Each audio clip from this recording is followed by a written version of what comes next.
શું તમે હેલ્ધી જમો છો છતાં પણ તમારું વજન નથી ઘટતું? સાચી વાત કહું, ઘણી વખત પ્રોબ્લેમ માત્ર જંક ફૂડમાં નથી હોતો, પણ એવી વસ્તુમાં હોય છે જેને લોકો હેલ્ધી માને છે. અને સૌથી શોકિંગ વાત કે આમાંથી કેટલીક વસ્તુઓ તો લોકો વજન ઘટાડવા માટે ખાય છે.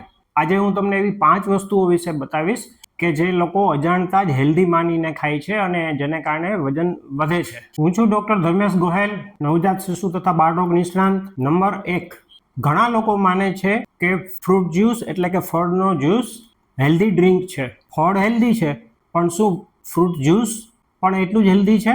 ફ્રૂટ જ્યુસની અંદર ફાઇબરનું પ્રમાણ ખૂબ જ ઓછું થઈ જાય છે. જ્યારે તમે આખું ફ્રૂટ ખાઓ તો એની અંદર ફાઇબરનું પ્રમાણ ઘણું વધુ હોય છે. એટલે જો તમે ફ્રૂટ જ્યુસ લ્યો તો તમારા બ્લડની અંદર સુગર ખૂબ જ વધુ પ્રમાણમાં ઝડપથી વધી જાય અને એને કારણે ઇન્સ્યુલિન પણ વધી જાય ઝડપથી અને એને કારણે તમારું વજન ઘટવાને બદલે વધે. એટલા માટે યાદ રાખો, ફળ હેલ્ધી છે પરંતુ ફ્રૂટ જ્યુસ હેલ્ધી નથી. અને એમાંય જો તમે વજન ઘટાડવા માંગતા હો તો જે ફ્રૂટમાં ઓછી સુગર હોય અને વધુ ફાઇબર હોય એવા પ્રકારના ફ્રૂટ તમારે લેવા જોઈએ. જો આ માહિતી તમને ઉપયોગી લાગી હોય તો જમણી બાજુ કોર્નરમાં નીચે સબસ્ક્રાઇબનું બટન છે એ દબાવીને મારી ચેનલ ચોક્કસથી સબસ્ક્રાઇબ કરી લેજો. વજન ઘટાડવા માટે જો તમારે વધુ ટિપ્સ જોઈતી હોય તો કોમેન્ટ સેક્શનમાં મને યસ એવી કોમેન્ટ ચોક્કસથી કરજો. તમને કોઈ પ્રશ્ન હોય પૂછી શકો છો, હું એનો જાતે જ જવાબ આપીશ.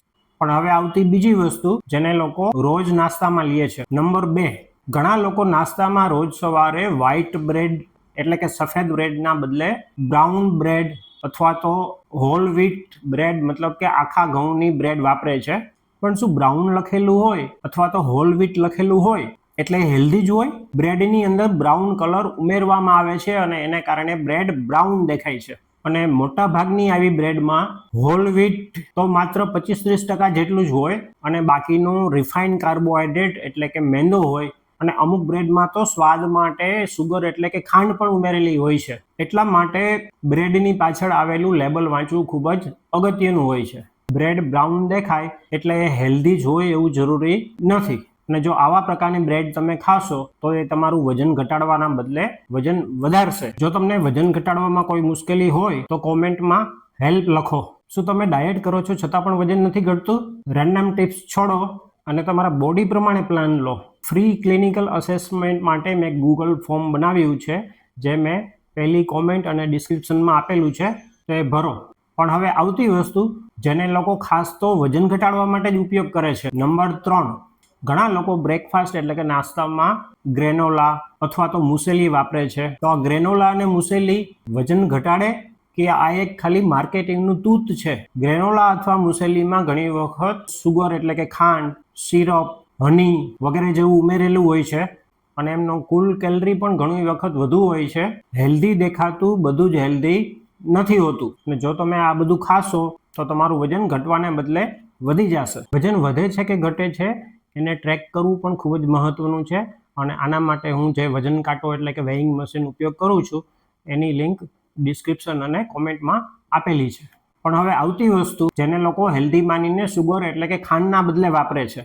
નંબર 4, ઘણા લોકો માને છે કે હની એટલે કે મધ હેલ્ધી છે અને આપણે જેટલું ખાશું એટલું વધુ સારું. જો તમે સુગર એટલે કે ખાંડના બદલે હની લો તો શું ફરક પડે છે? જો આપણે ખાંડની સાથે મધની સરખામણી કરીએ તો મધની અંદર ખૂબ જ ઓછા પ્રમાણમાં અમુક બી ગ્રુપના વિટામિન હોય છે. એટલે ખાંડની સરખામણીમાં મધ થોડુંક હેલ્ધી કહી શકાય. પરંતુ જ્યારે આપણે કેલરીની વાત કરીએ, મધની અંદર રહેલું ખાંડનું પ્રમાણ, સુગરનું પ્રમાણની વાત કરીએ ત્યારે મધ અને ખાંડ વચ્ચે જાજો ફરક નથી હોતો. અને તમે મધ ખાઓ તો પણ તમારા બ્લડની અંદર ગ્લુકોઝ ખૂબ જ ઝડપથી અને વધુ પ્રમાણમાં વધશે અને એને કારણે તમારું વજન ઘટવાના બદલે વધશે.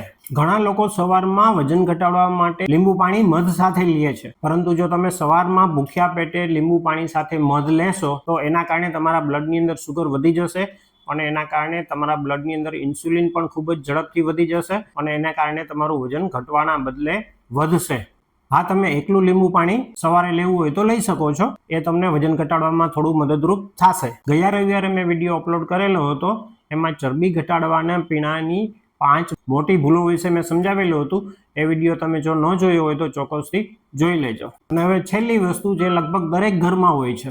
નંબર 5, હેલ્ધી સ્નેક કે hidden calorie bomb. Dry fruit healthy છે, પરંતુ જો યોગ્ય પ્રમાણમાં ખાશો તો જ એ હેલ્ધી રહેશે. તમે થોડા પ્રમાણમાં બદામ, અખરોટ, પિસ્તા વગેરે તમે ખાઈ શકો છો. આ બધા ડ્રાયફ્રૂટની અંદર પ્રોટીન, ફાઈબર અને હેલ્ધી ફેટ સારા એવા પ્રમાણમાં હોય છે, અને એને કારણે તમારું પેટ લાંબા સમય સુધી ભરેલું લાગશે અને તમને વારંવાર ભૂખ નહીં લાગશે, અને આવી રીતે તમને વજન ઘટાડવામાં મદદ કરશે. પરંતુ જો તમે વધુ પ્રમાણમાં ડ્રાયફ્રૂટ ખાશો તો ડ્રાયફ્રૂટની અંદર કેલરીનું પ્રમાણ ખૂબ જ વધુ હોય છે, અને એને કારણે તમારું વજન ઘટવાના બદલે વધશે.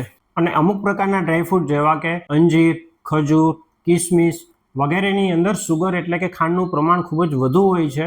એટલે જો આવા પ્રકારના ડ્રાયફ્રૂટ તમે વધુ પ્રમાણમાં ખાશો તો એના કારણે બ્લડની અંદર સુગરનું પ્રમાણ ખૂબ જ ઝડપથી વધી જશે, અને એને કારણે ઇન્સ્યુલિન પણ ખૂબ જ ઝડપથી વધી જશે, અને એને કારણે તમારું વજન ઘટવાના બદલે વધશે. એટલે આવા પ્રકારના ડ્રાયફ્રૂટ ખૂબ જ ઓછા ખાવા જોઈએ અથવા તો એવોઇડ કરવા જોઈએ, એટલે કે ટાળવા જોઈએ. જો આપને વિડીયો ગમ્યો હોય તો ચોક્કસથી લાઈક કરજો, અને આવા જ પ્રકારના વિડીયો માટે મારી ચેનલને સબસ્ક્રાઇબ કરવાનું ન ભૂલતા. નમસ્કાર મિત્રો.